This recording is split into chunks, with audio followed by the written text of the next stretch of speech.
Hey, what's up everybody? Today we're going to be going over the John Deere 1025 and 1023 mower deck options, and so you'll actually see here the 2305 and the 2210. Let's see, which way is that? Yeah, 2305, 2210 as well that are included in this video comparison. I wanted to show you what the old style of mower deck was on the subcompact tractor lineup for John Deere compared to what the options are now for the newer 1 Series. Again, including the 1023E, 1025, and actually this does apply to the 1026R as well. So stay tuned. So I want to go over my interpretation of one of the confusing pieces of nomenclature regarding the 1 Series mower decks, and which is going to be the AutoConnect right there. So what I would believe is AutoConnect is going to be the feature of the PTO shaft underneath attaching itself as you drive over.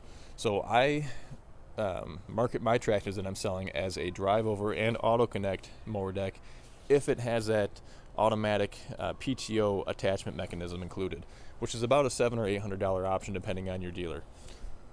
However, typically all decks are going to come out with this AutoConnect sticker right on them from the factory.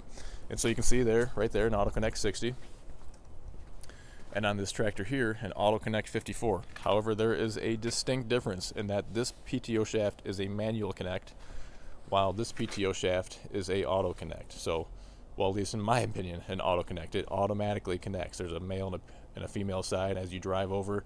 The female side is on it stays attached to the tractor, and then the male side is going to feed into it as you're driving over.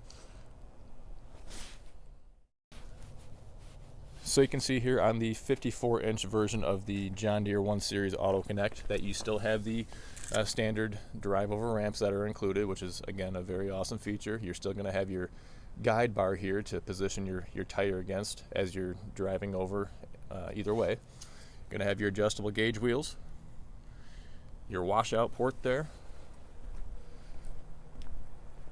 and again another drive over ramp over here. And this one does have some additional components on it because it is connected to a bagger system. And so if you're familiar with the bagger system or you're not, we do have another video on that goes into more detail. That's not really what this video is about, so I don't want to spend a lot of time on that in particular.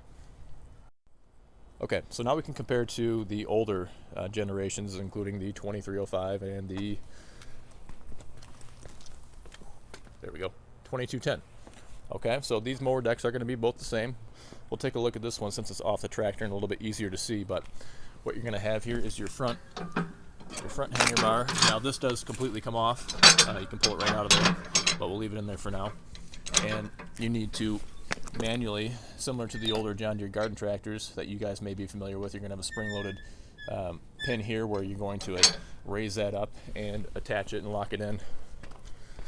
Right in here, so that bar is going to go all the way across and fit right through here. Then you swing that lever up, and that spring-loaded pin you're going to release and let it lock right in that spot there. You'll notice I do have these gauge wheels rotated 90 degrees sideways. That is because you may also notice there are no ramps. This is not a drive-over deck. That was not an option. So you have to pull the deck out from the side of the tractor, which is not the end of the world, but it's more labor. It can be tricky to fit it in between the wheels here, the tires, and then also with the hanger brackets there. Sometimes these ones aren't raised up all the way right now, but sometimes even the gearbox that's on top right there will still hang up on the hanger arms that hang down here, and so you kind of have to wiggle it and get everything to fit out there. So, and then putting it back in, you're just doing the reverse process, and then you have to connect that front hanger bracket. You have to attach, there's similar springs on the back here, right here, one there, and one here as well, that you have to attach through these hanger arms here. And then you're still going to have your manual PTO connect, which is right there, as you can see. Okay? So we take a look at one that's installed, and we've got this option right here. You can see those are stored right through there. Has this front hanger arm that you're going to be manually raising up and attaching right through. Good look at it there. So the difference is this front hanger arm on the old series versus what the new series has, which you can see right down here, that silver bar that's running back there, and then all the way across. You don't have to do anything with that. So that's going to rest in there. It's actually held in place. Get down here and take a look. Held in place there by a spring and a stop. So what's going to be, when you even back off of it, it's still going to be in that exact same position right there. Okay? Same thing on the 60-inch version. Get you a look down there, but same setup. Okay? So you don't need to do anything with the front end of this. And all you need to do on the back end is going to be flip up this little rod right here. You're just going to flip that up, and when you flip that up, the front goes down, okay, and it's releasing the back side, and this rod is connected all the way through. So when you flip up this side, it flips up the other side that's over there as well, so, or vice versa. Now, what I think the AutoConnect feature actually is when you are driving back on, when you're pulling back forward, this rod typically will go right in here, and this bar right here, this clip assembly is spring loaded, and so it will typically latch right behind here. So I think that is the actual AutoConnect feature, because you do not need to do anything else to reconnect on the back end. You do not need to do anything else on the front end. And if you have, it is difficult to see. You can see underneath there that silver linkage, and you'll see it after I take it off as well. But that is the PTO AutoConnect portion of this, okay? So I will be taking these mower decks off so you can see the difference, plain as day, between the AutoConnect and Manual Connect PTO. Okay, so I just got the mower decks off. It was really a pretty easy job to do. You know, I want you to keep in mind as we're going over this here that the standard drive over AutoConnect, as far as the basic understanding of it with the mower deck itself attaching, is a standard feature of the John Deere 1 Series. And so I don't think that there's any other tractor manufacturer out there that can make that same claim. And I'm not a John Deere dealer. I mean, I love other brands as well. Primarily Kubota is who I will sell also. But I think that this mower deck, the AutoConnect feature, in whatever sense of the word you want to call it, whether it's just the deck itself connecting, or if you're going to include the PTO shaft also connecting, is really a step above the others. It's a very easy system to use. You want to make sure that you have a flat surface that you're going to be on. That's going to be the biggest thing that you can do to use to your advantage to make it an easy experience in connecting and disconnecting the mower deck. But you hear a lot of nightmare stories about this feature, and I think it's from folks that maybe didn't have a mower deck that was set up properly from the factory or from the original dealer when purchased, and so that does take a little bit of fine-tuning to do. And but once that's set, unless you have some sort of major damage or major collision that's going to disrupt that setup, you should be all set. And so I would encourage you, though, that you take the mower deck on and off periodically. It's going to, as with anything, if you don't disconnect something that is intended to be disconnected on occasion, things can tend to tighten up or seize up or not move as freely. And so I don't care if that's a loader, if that's a bucket, if that's a mower deck, or anything else, for instance. It's just good practice to do, and make sure it helps you to kind of get into a routine and do a general inspection on occasion as well. So let's go over and take a look here on the differences.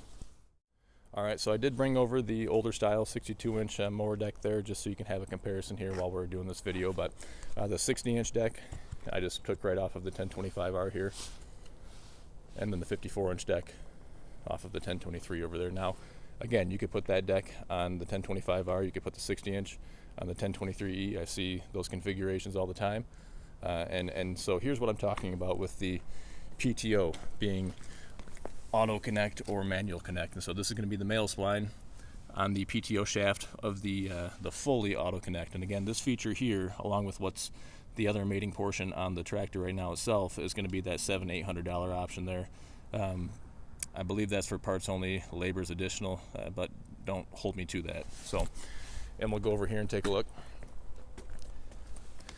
And you can see here, this is going to be the manual version of the PTO. It's typically what you would see on a mower deck, same kind of contraption as what you would see on, let me get this pulled up here, on like a rear mount implement. You had to pull back the collar there, and it'll release, and you can see the splines there. So don't confuse this. So you couldn't put this particular mower deck on a rear 540 RPM. This is made to operate at 2100 RPMs. And so in that regard, it's going to be very similar to the older version, the older style, which you see here. Again, the manual PTO still right there. And so here's a better look too on those spring clips on the old style, just so you can have that as a point of reference.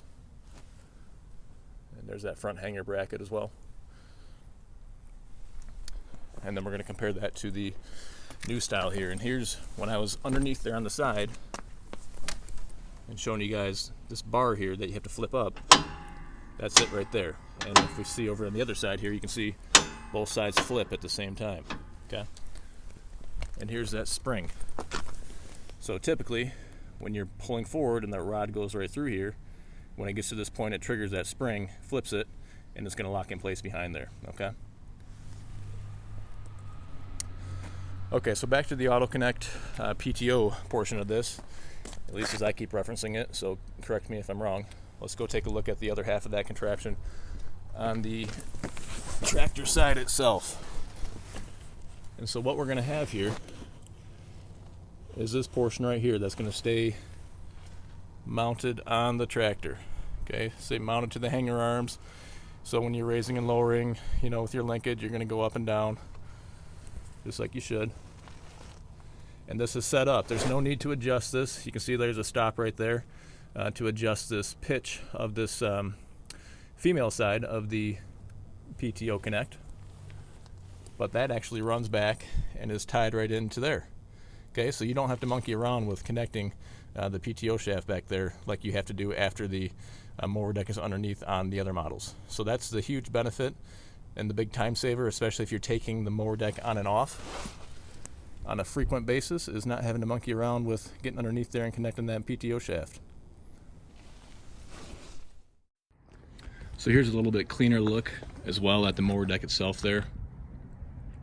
Again, see these adjustable gauge wheels. Gauge wheels are not intended to ride on the ground. These are lowered to essentially make the mower deck itself sit on the ground or as close to the ground as possible while you're driving on and off of it, okay?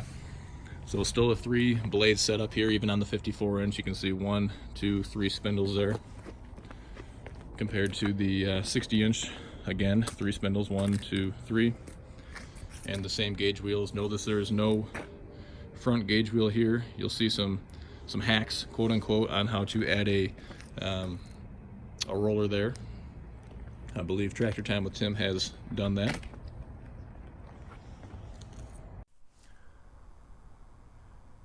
So if you stuck around, we want to thank you for doing so.